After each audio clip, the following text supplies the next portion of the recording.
Hello વિદ્યાર્થી મિત્રો, આજના વિડીયો લેક્ચરમાં આપણે સમજીશું નામું એટલે શું, બુકકીપિંગ કોને કહેવામાં આવે છે. નામાલેખન એટલે શું તો કે રોજબરોજના ધંધાકીય વ્યવહારો હિસાબોના મૂળ ચોપડામાં નોંધવા અને તેની ખતવણી કરવી.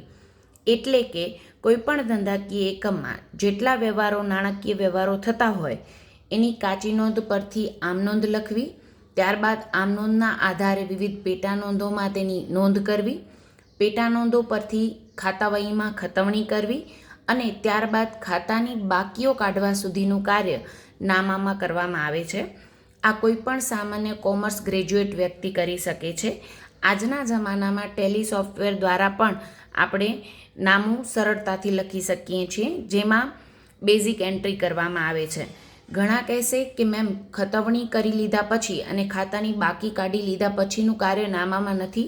તો ના, કાચું સરવૈયું બનાવવું, વાર્ષિક હિસાબો તૈયાર કરવા અને ત્યારબાદ વાર્ષિક હિસાબોના આધારે વિશ્લેષણ અને અહેવાલો બનાવવા સુધીનું કાર્ય છે તે નામા પદ્ધતિમાં સમાવિષ્ટ કરવામાં આવે છે. એટલે નામું એટલે શું તો કે ધંધાકીય વ્યવહારોને હિસાબી ચોપડે નોંધવા અને તેની ખતવણી કરવી.